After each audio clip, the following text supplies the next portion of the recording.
What's up? Are you a virtual assistant who is having trouble overcoming objections when you're having sales conversations? It's hard enough to figure out your pricing when you are just getting started as a freelancer. And then you get on a discovery call or a sales call and you have people tell you things like, I can't afford this, or your prices are too high, or why are you charging so much, or whatever complaint they have, almost always about money. It can be really frustrating. And so in today's episode of Free Mama TV, we are definitely going to talk about how you can overcome that, because you can. Spoiler, did you know objections are actually not a bad thing? It's super normal. So we're going to cue up the intro and we're going to dive into this topic today.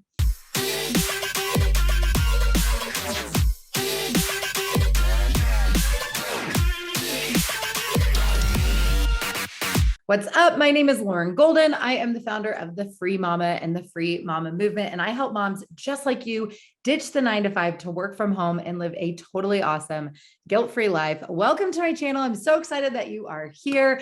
Before we dive into handling those objections that you might be getting on sales calls, or maybe just in your own head, your own limiting beliefs about starting your business, first, it's really important that we actually know what our pricing structure is. Okay, so we're not going to cover that in this video, but don't worry, right here on this channel, Free Mama TV, I've got other resources for you. So you can check out a couple of these videos over here, all about how to set up your pricing as a freelancer or virtual assistant. There are different ways to go about it, and there are pros and cons, especially for your level of experience and your comfort level navigating these sales conversations. So make sure you go back and watch those after you finish this video, because step one is definitely knowing what your pricing structure is. It's going to be really hard to overcome those objections if you don't actually have a clear idea of what the service that you're providing, what that's actually worth. Okay. So step one, you need to know your pricing structure. Now, remember at the beginning of this video, when I told you that objections are totally normal, they're very common, because think about it. Before you go get out your credit card and give someone your money, you're going through a little bit of a thought process here, right? Like, we have emotional reasons why we buy, and we have to justify it with logical reasons of like, yes, this expense, it is worth it. I'm going to get a return on this. And so I think the first thing is like, let's just take a deep, soothing breath together. I mean, it feels like the right time. Am I right? So breathe it in.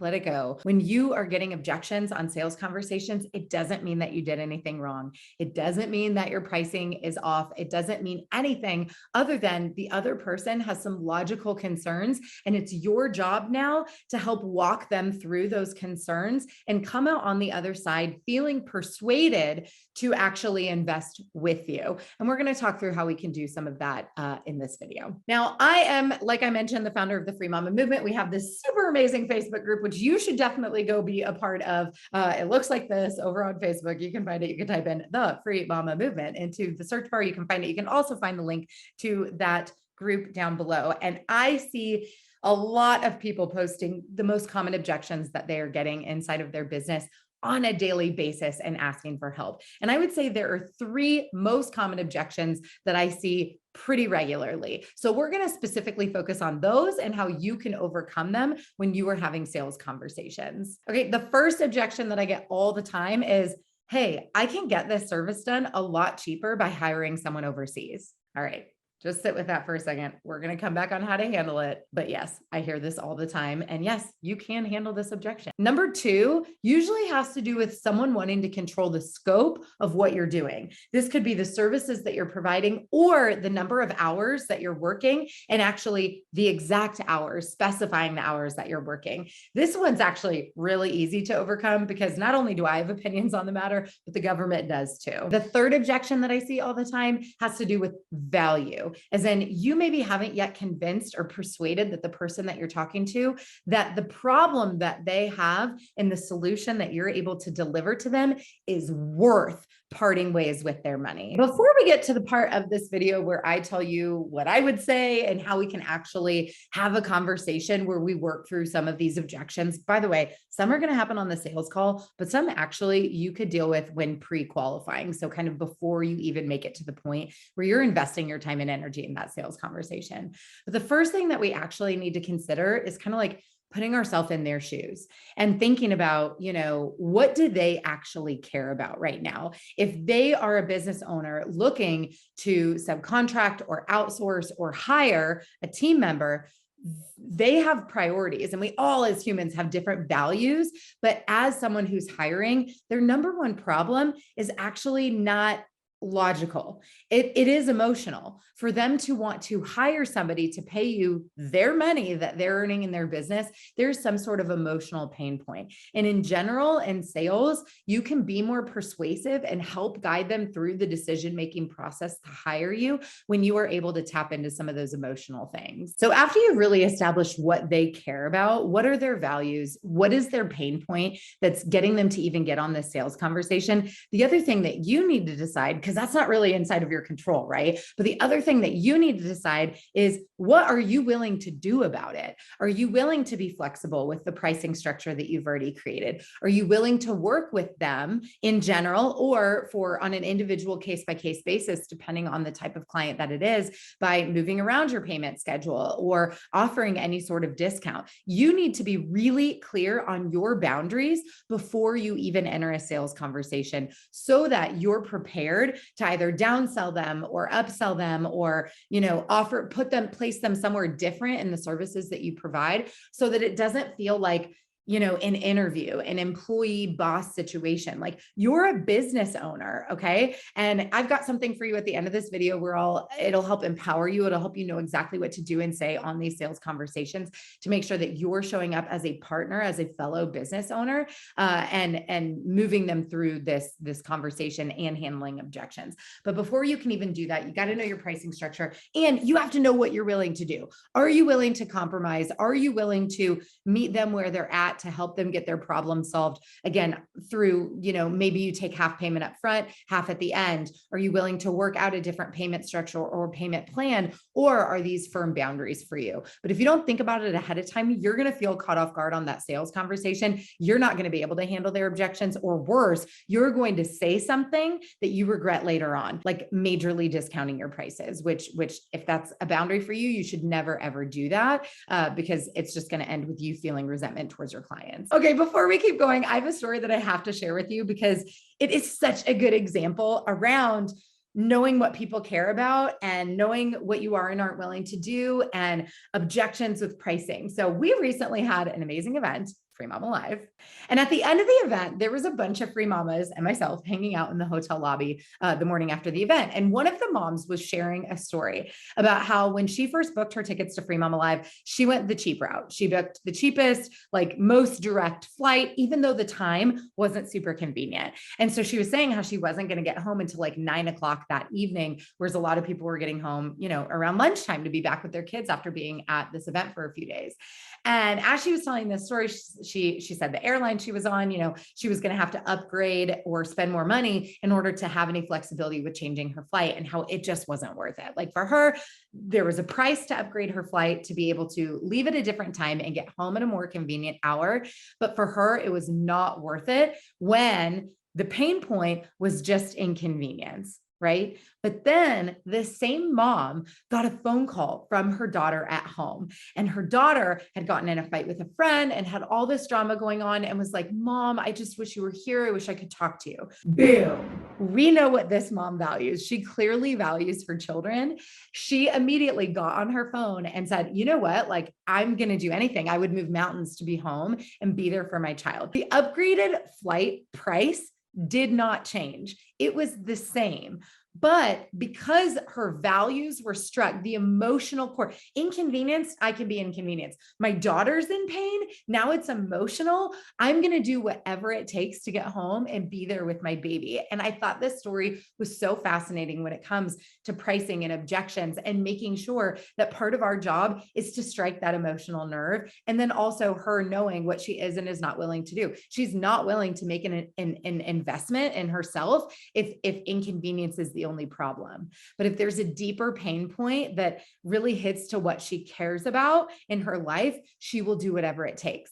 And if you think about it, we all probably have had buying experiences like this. So if you can think of an example when you have made an emotional purchase, I would love to hear that story down in the comments below, because I think it gives all of us that perspective of like, what is that real deeper reason? What's the thing that keeps my prospective clients up at night in their business that is a problem that I can solve through being there for them? What are they missing in their life that they really care about by not having a virtual assistant, right? What is that? And when we can get into that, it's really, really powerful, and it makes it so much easier to handle any type of objection before it even comes out of their mouth. All right, I promised we were getting to those objections. Now we're going to focus on the 3 common objections we get inside the Free Mama Facebook group all the time. But as I'm sharing these, I want you to think about, what can you set up in your pre-qualifying? So kind of before you get to a sales conversation, what are the types of questions that you can ask, even on your Calendly link, or as you're having a discussion with somebody, maybe it's in the DMs,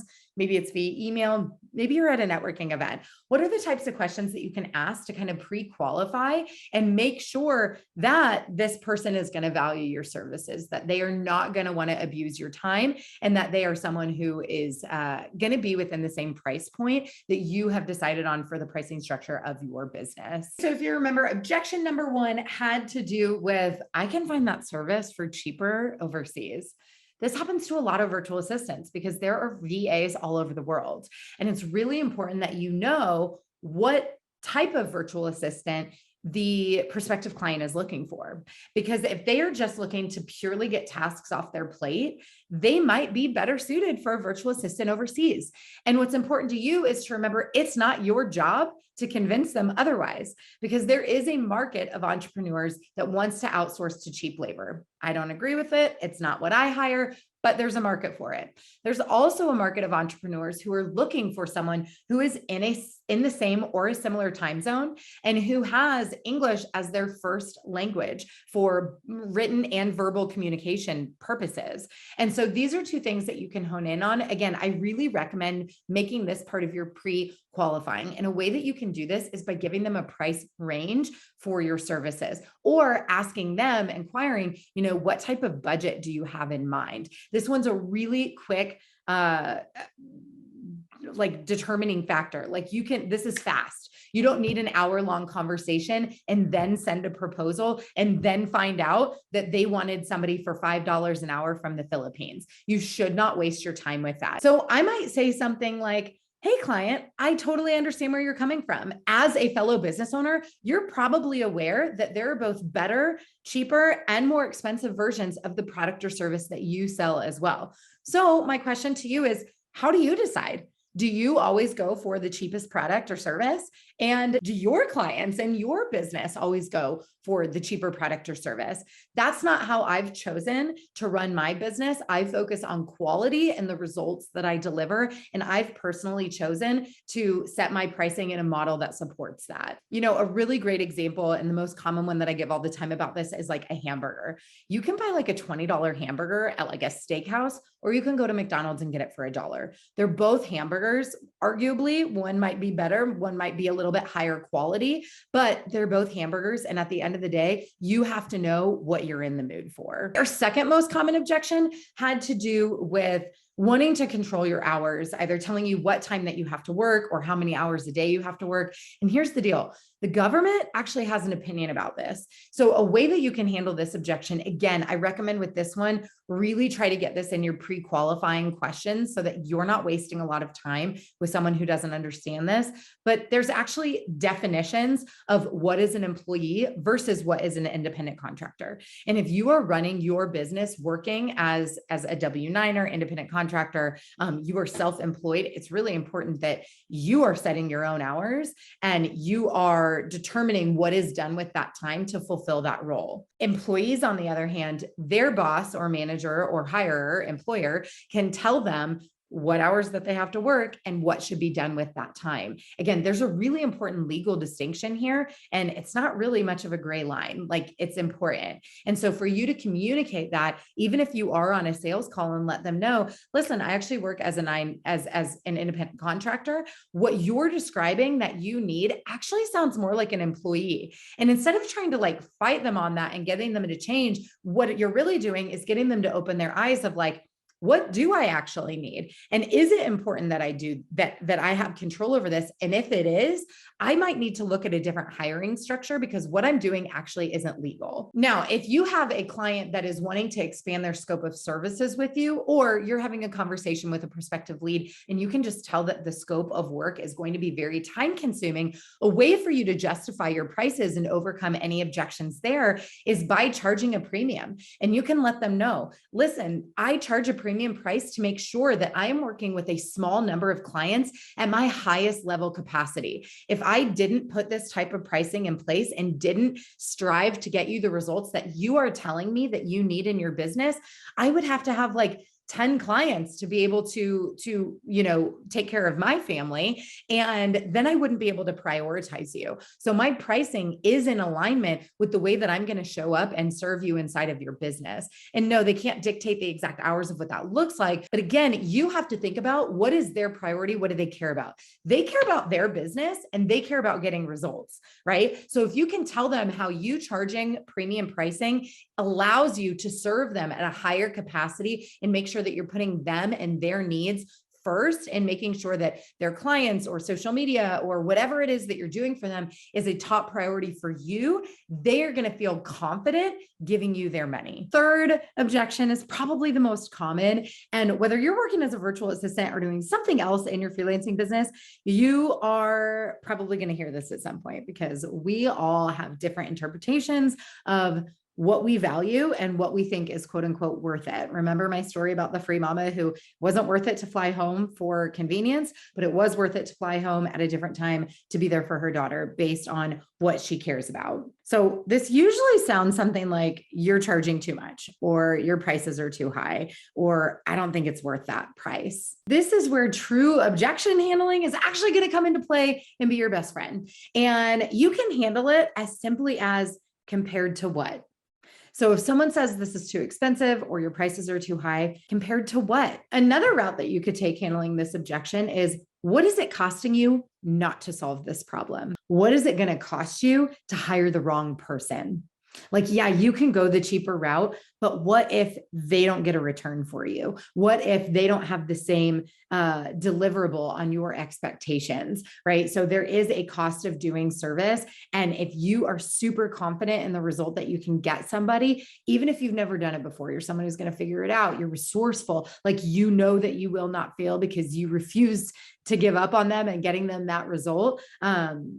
You can actually save them a lot of money and a lot of heartache by getting them to make that more significant investment with you, because it's going to cost them a lot of time, money, and energy to hire the wrong person. I've got a resource for you. It's called the Discovery called Cheat Sheet, and it's going to walk you through exactly what to do and say to make sure you are not going through an interview process. You are having a true sales conversation. If you do this and you ask questions that are going to empower you to be seen as a partner, to be seen as a business owner who can solve their problem, and you ask these questions in a way that you are getting to the thing they care about, you are getting to the pain point. If you're a virtual assistant, the pain point is not that they have emails or that they have client care concerns. The pain point is that it is driving them crazy that they are wasting their time, or it's that they are getting insanely overwhelmed every time they open their inbox and it's like out of control. I don't know about you, but those little red notifications, they make me want to break out in hives. I am team inbox zero, but there are a lot of visionary entrepreneurs that cannot be bothered with those types of details. And the pain that they feel about getting into the minutia and the details, if that's what your jam is, they are willing to pay to solve that problem, but they're not staying up at night going, oh my gosh, I have unanswered emails. They're like, I'm not making as much money as I could because this stuff is being neglected. And when I get in there, it makes me feel overwhelmed and I just don't care. I want someone to solve this problem for me. So again, how you come to the call is going to set you up to overcome these objections. But remember, when it has to do with charging too much or the value of the services, you got to talk to the emotional pain point of that particular problem that you solve. Then when you hear a number, the way you deliver the number matters. If you're like, and it's $1,000, that's going to sound a lot different than, and it's just $1,000, right? So make sure your delivery is on point. Then when they come back with the objection, which we've already established is normal because they're about to spend money, invest money with you, then we can start to handle it and really talk about what is the fear. How did we not get to the emotional thing? How are we going to justify this decision that they're making logically? So if $1,000 sounds expensive, expensive compared to what? What is the cost of not hiring a virtual assistant and getting your email and your client care problem solved? How many sales opportunities are you missing because you're neglecting this inbox? And then we can have a conversation surrounding that. At the end of the day, anybody who invests in anything, they want to know they're going to get a return on their investment. And the more confident you can make them feel that is going to happen if they choose to hire you, the more of a no-brainer it's going to be to give you their money. Last thing I want to say on the topic is sales is not convincing. You never want to convince somebody to hire you. That is a recipe for disaster. If you have to convince somebody that their email inbox is a problem and that they need a virtual assistant, they're not emotionally connected. However, if you find someone who is extremely problem aware, they are frustrated, they are the free mama who's got to get home to their daughter and they don't care how much it costs to get home early. If you have more sales calls with those people, those ideal clients, you are going to have a much higher conversion rate of the people who you want to work with. So make sure that when you are prospecting, you are also pre-qualifying, like we talked about a few times on this conversation. Again, you can do that by really doing some market research and getting to know who is the person who I most want to work with that really needs the thing that I have, where price is not even going to become a factor once they know that I am the person who can solve their problem. Like I mentioned, we have that discovery called Cheat Sheet for you. This is going to be a game changer for you on all of your sales conversations, both pre-qualifying and also making sure you're running them like the amazing business owner that you are. You can get the link to that free resource down below this video. Again, make sure you're sharing the common objections that you're hearing or those impulse emotional buys that you've already done down in the comments below this video. I will be hanging out with you in the chat. I love to come and talk to people. And remember, the other place that I love to connect with you and answer all your questions is inside of the Free Mama Movement Facebook group. You can find the link to that below this video as well. If you got some value today, or if there's something else you want to talk about and want us to make a video right here on Free Mama TV answering all your questions, make sure you like this channel, subscribe. That way you get notified every time we post a new video. I'm here pretty much every single Tuesday, making sure that we help you start and run your successful freelancing business from home so that it can fuel your totally awesome guilt-free life. Again, Lauren Golden from the Free Mama. I'll see you here next time. Hello. We're gonna get there. Are you serious? Okay, can you just be silent for a second? Be silent for a second. I asked you to be silent for a second, broski. It's a recording. He's like beat bopping all over the kitchen. I'm like, I can hear yes, you can hear it. Okay, I'm gonna have to come back. Okay, I'm gonna have to come back. All right, bye. Okay, and we're back. Ooh, I'll do that on the next video. I had a cool idea.